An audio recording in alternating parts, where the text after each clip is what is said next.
Good morning, Dr. Clendenning. How are you? Good, man. How is the Michael Libercci today? I'm doing well. This change in weather is actually a good thing. Amen. We had some crazy weather around here, but it brought some warmth, and I will take the trade-off. Crazy weather and warmth versus cold. I don't know Yeah. why. Maybe it was our time in California, but I'm just getting like not happy about being cold constantly. And I'm not old.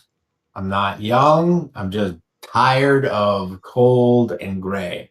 Well, Uh, and they, that they the don't attract reality me. is usually it's February for me. As a historical rule, like February, I'm usually just riding the grumpy bus. I just am. I always have been. I'm out of projects by February. It's gray, it's cold, it's windy. Typically it's February for me. So I've hit. I didn't have it this year. I was busy enough doing some other things, and I would say I was able to distract myself. I had a project. I had lots of projects, and I didn't run into that. Honestly, you're right. Until I noticed it absolutely when we came back from California. And for everybody who doesn't know, we were in California last week speaking at an event. We actually got an award for the show. We'll talk a little bit about that. But I had an opportunity to get outside in shorts, bare feet, walking on the beach, doing some grounding. Was wonderful to reconnect with the world and reconnect with the earth in that way, from a physics standpoint. But yeah, I got home and I was missing it. I was missing the warm right away. It's been cold. It's been below zero again, and I'm over it. There's no question I'm over it. I got lots of stuff I want to do outside. I'm ready for that. So I don't know that it's a.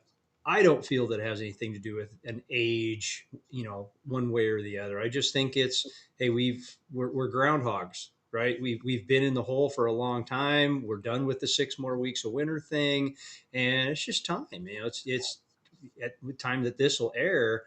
Some states should be seeing flowers. Absolutely should. Where we are, no, we're a good long ways from that, but we're looking at sunshine, more sunshine. We're looking at in the 40s over the next couple of weeks. Like, I know that sounds cold to a lot of people, but I am excited about it. That is get outside weather and do things. It's going to be muddy. It's going to be nasty, but that's cool. So I don't think it's an age thing. I think it's just that's where we are. We're just ready to be outside. You're ready to be playing and watching the boys play baseball until you can't stand it anymore. That's the season you're in. Maybe it's a collective. Maybe that's what's driving me is this collective push to be outside. Me, my friends, my kids, my teammates, my kids' teammates' parents. Everyone is just pressing, pushing, pushing to be outside. And competitions have started.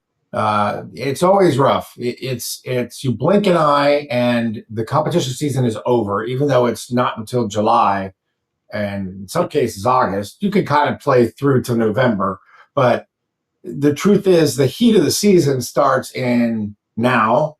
That begins the simmer.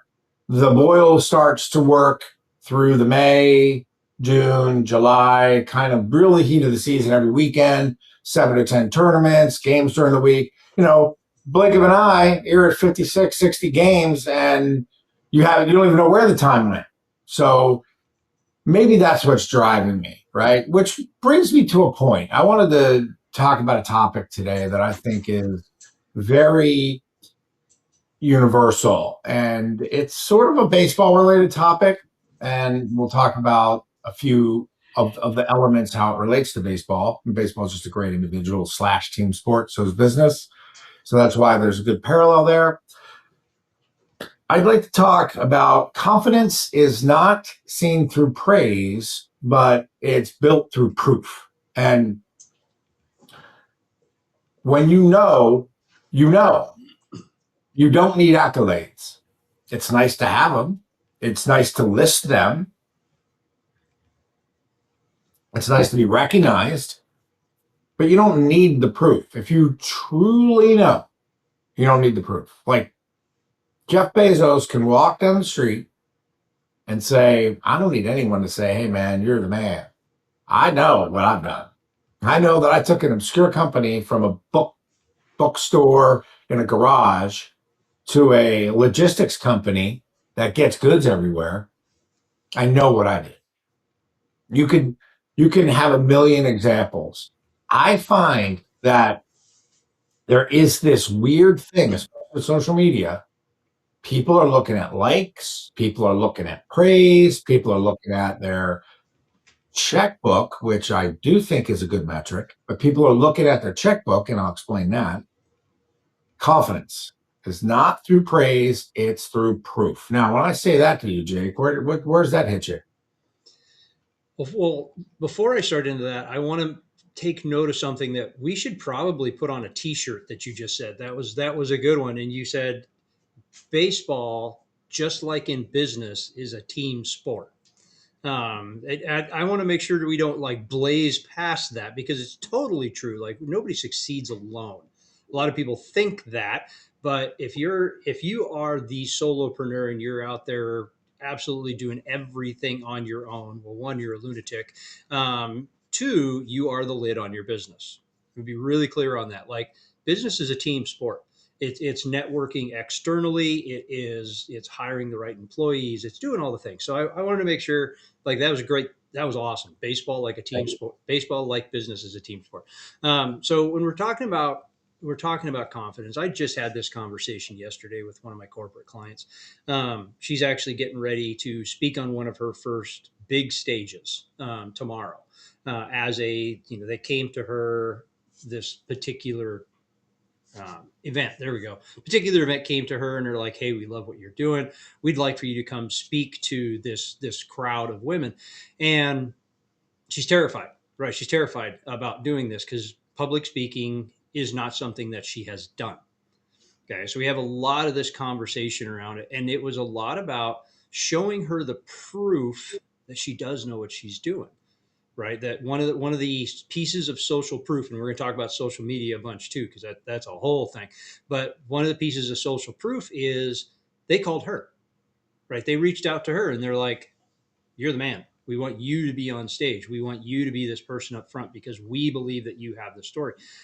That is some proof for her. Now it does mess with the point of we don't necessarily need that social proof to prove confidence. Now that's true. So I'm giving a little bit of an example just where she was with this, but I had to convince her that she knew what she was talking about on stage. And we walked through a few of the standard pitfalls that you and I well know. I basically brought up the practice and the practice that she's got to do because that's the key in real confidence to me, right? That's what I coach all my people on. And you look at this from a martial arts standpoint, you look at this from a musical standpoint. We've talked about this before, of certain guitar riffs that are iconic, that if somebody came out and started and playing that riff on stage, every audience member that's ever heard it is going to know if you miss a note. So how are you incredibly confident when you do that? You have to practice it. You have to practice it so many times you can't possibly get it wrong. That is what kind of creates that confidence. Now back to the social proof piece, and you talked about this too. So the the social proof and confidence is more of a chemical thing that social media has created, right? It has created this. I made a post. I want to go see if anybody likes it, and we're looking for a dopamine hit. We're looking for that particular chemical reaction of affirmation. Um, I recently saw, was it a Progressive commercial that they're all staying. I don't know if anybody else has seen this, but they're all standing in this flooded basement. There's like five Progressive people and one homeowner. The basement is flooded, and the plumber is there, and the homeowner is staring at his phone. I thought this was such an interesting commercial, and they're talking about. He's like, "Oh, I'm sorry, I wasn't paying attention. I'm trying to figure out what to post on social media about this." And they go around the room, and finally the last guy, they're talking about it. He goes, "You don't really have to post everything online." And they all bust out laughing, and he goes, "I know, affirmations are the only thing that matters in life, right?" And they're all laughing about it. And that totally brings to your point of social media, of that's all we're looking for there. That's not necessarily we're looking for confidence, we're looking for affirmation. Some people, and there's a difference between affirmation and confirmation. If you're looking for confirmation, somebody, to your point of Jeff Bezos, if you feel somebody has to tell you you're good at it, you're looking for confirmation, not necessarily affirmation. So I mean, Right. what? So that would be my differentiation in that. Of course, that's a long way of coming back around to that. Well, I will add something to this that let's go a little deeper though into the metrics of marketing and using. Now you do at some point in business, right? When you're looking at your budget and you're looking at your marketing and you're looking at your retention rates, there's the affirmation, right? You need when I'm out there and if I'm trying to, for you and I are trying to market our company and our business, and we definitely want, whether we don't see it. So those of you that are not on social media professionally, there are impressions. Even though people don't extend the like button, it doesn't really matter if someone likes your shit or not. I know it goes viral that way. But if you're paying for ads and you're getting impressions and people are seeing your stuff and your branding, and that's a strategy you're deploying, then that's something. Through a professional page, you can see your reach without actually calculating likes. If you're putting out content and you're trying to get a certain result and you're not getting that result, we're crossing over into advertising metrics versus confidence and affirmation. However, that's very important because if nobody knows who you are, you're not driving traffic to your business. And then secondly, there are, 2 out of 3 here, retention, right? If people aren't sticking with you for a reason, that's definitely a measure of how confident people are in your systems, whether it's you, your employee, your processes, your content, your deliverables, whatever the engagement process is. That is definitely a metric of engagement, a metric of retention, and a confidence there in your business from your customers.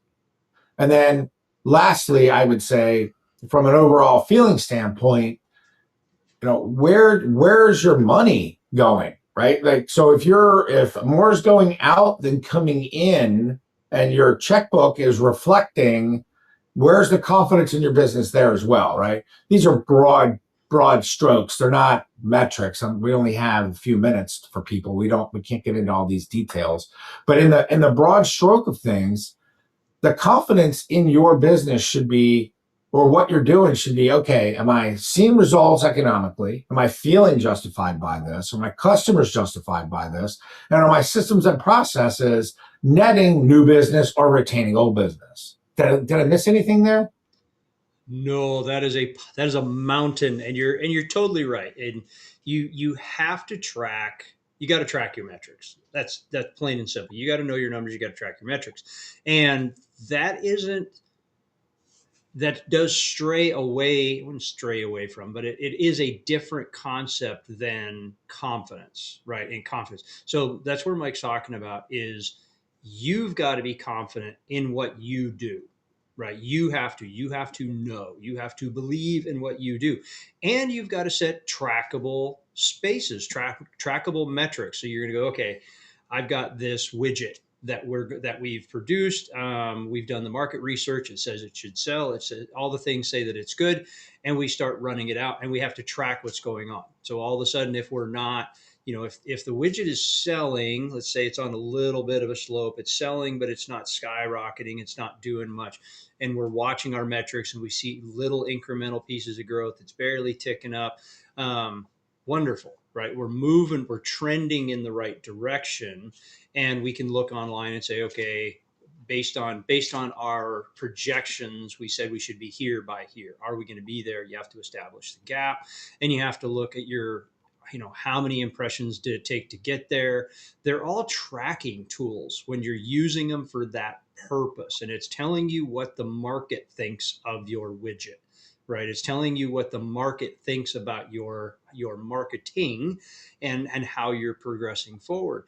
If you're trending down, like if it just never took off, it never launched, okay, well, we need to relaunch it. Say you did a 90-day. Let's just play with quarter numbers because those are relatively easy. Let's say we set a goal of X amount of sales on said widget and Y amount of total impressions online in the first quarter, the first 90 days. And we didn't hit that at all. Okay. That's not a widget issue because the widget's not in the hand of the people. The people have no idea about the widget. It's a marketing issue. So we've got to go back and we need to revisit what were we doing? What did work? Reevaluate each post. I mean, there's a lot of pieces in that. And I guess the moral of that story is you got to run the play. You've got to run the play and you've got to set a timeline for how long you're going to run the play to define whether the play works or not. You get to 90 days. If the play didn't work, it may not be throw the baby out with the bathwater. This is not maybe we have to revise the play. Instead of running left, we got to run right, but we're still running the ball. Whatever the thing is, whatever the game you're playing is, you've got to make a shift. Now, if you put it out there for 2 days and nothing happens, that's not a change the world. That's not a get a new product because you haven't tested it against the market long enough. And the reality is, can that shake your confidence, as a business owner, as a person? Yes, it can. Absolutely. Mike and I have built, I can't even tell you how many things in the professional development world that we have built. And some of them work, some of them don't, right? The audience gets some of them, the audience and the market doesn't like some of them. They're like, I don't need that. And that's fine, but you have to test it. So, I mean, you have to put it out there. You have to be willing to fail in order to succeed. That's another big piece of that too. So, and again, it goes back to practice. Well, let me add something to that. We've built it, but I think we've more extracted it from what we already use. So this is a good lesson. We've extracted from what we already use and expanded. And we realized through marketing, through efforts, through conversation, that piece isn't worth expanding because it's not a grabber for more business. It's not a funnel for more business. It's not a big enough niche to drive eyeballs towards that particular solution. It's more of this is step 5 in a 7-step process versus, this is the mega solution. So in our defense, I would like to, and just to clean this conversation up a little bit, not that it's going off track, but I want to make sure we're clear. I was guilty of saying, well, I'll put stuff out there and if it's not working, it's not working. I got real cloudy between the two.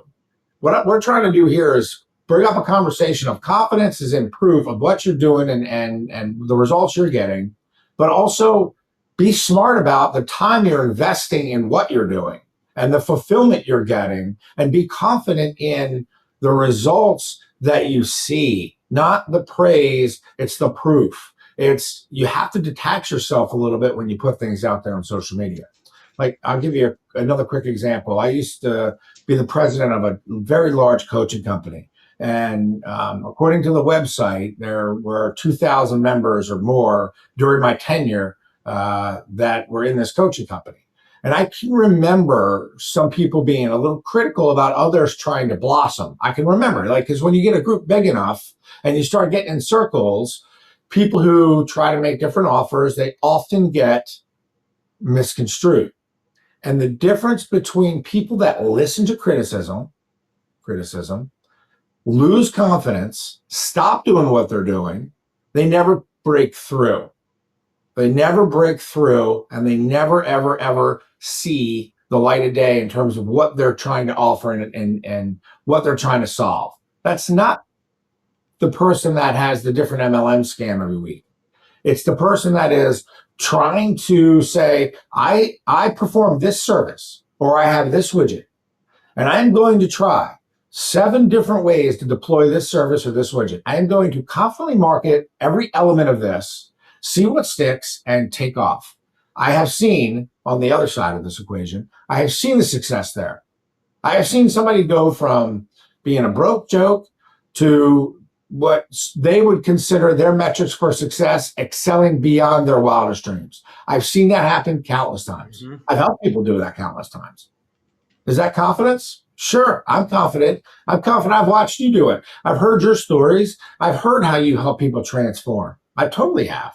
Speaking of transforming, Jake, let's talk about the webinar you and I are doing And let's Yeah. leave people over there, speaking of making offers. Let's talk about that. When is that? Where is that? I would like you to elaborate on that, please. Yeah. So speaking of we're expanding on some things. We found something.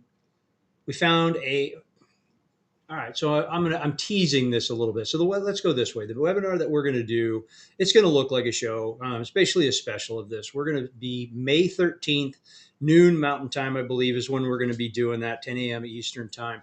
Um, we are running a 1 hour special, and we are going, you can join by Eventbrite. We're going to be showing that link to you. You can get it now on the total-disruption.com website.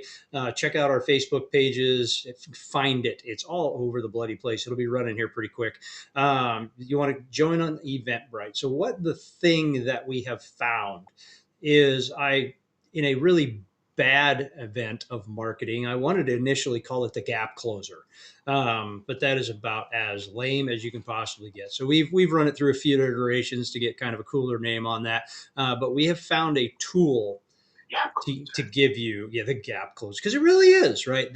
What it does is it closes the gap on sales conversations, it closes the gap on retention conversations, it closes the gap on employee one-on-one leadership to skip level conversations. It is I was awake last night thinking about this, and the reality is there is not a business on the planet in any industry that doesn't need to utilize the tool.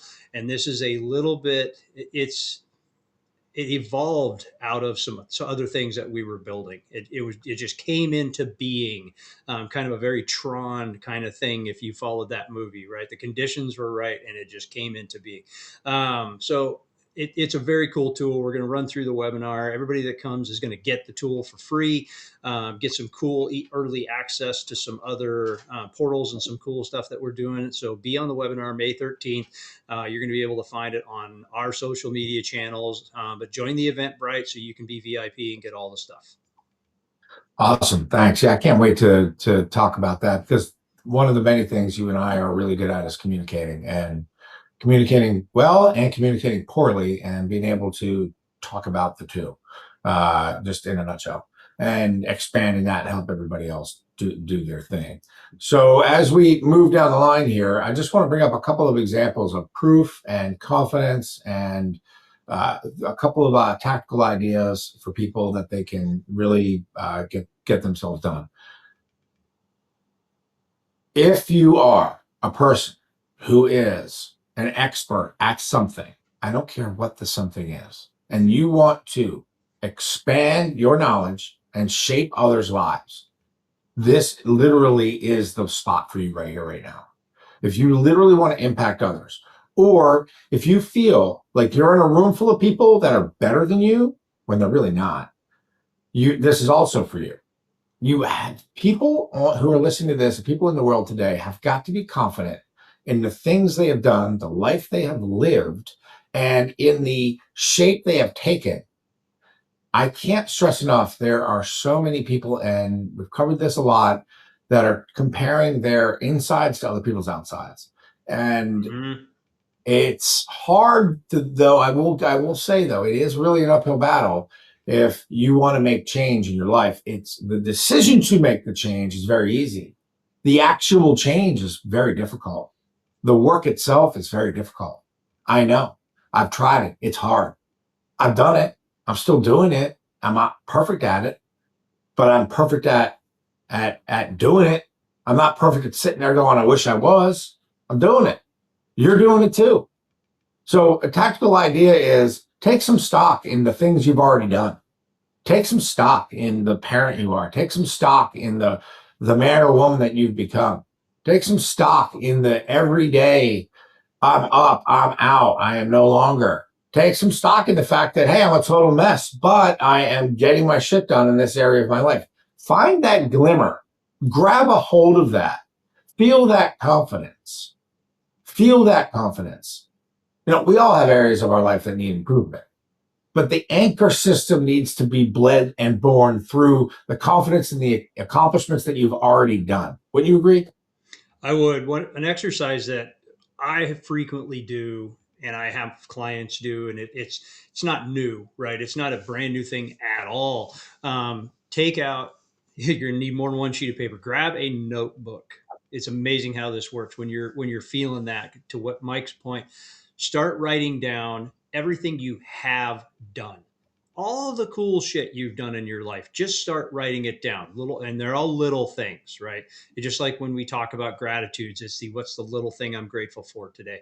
But write down all the things that you have done, as if from an epitaph standpoint, right? Things that are going to be on your grave. List out all the great things that you've done, right? You got married, you had kids, it starts in that direction. I've lost weight, I've gained muscle, I've traveled to here, I've done the thing, I've helped the person. Make a list and just make a point of doing it, and assume it's not done. Come back to it for like a week and just keep on writing. And it is amazing when you, and then go back and read it. It is epic what you can see that you have done with the life you're living. I just did that on the plane going to California. Nice. I did that, and it was a game changer. I was going through some exercises where I had written everything down that I've already done. This was from years ago. I pulled back out my journal, and I was taking a look at the stuff that I've accomplished, and I felt really good about myself. I said, "Hey, I did that. I did that. I did that. I did that." Mm-hmm. It's very cool, it gave me the boost that I needed. So good drill there, Jake. All right, well, we're out of time here, everybody. So for our esteemed colleague, Dr. Jake Clendenning, I'm Mike Libercci. You were just on Total Disruption. We'll see you next time.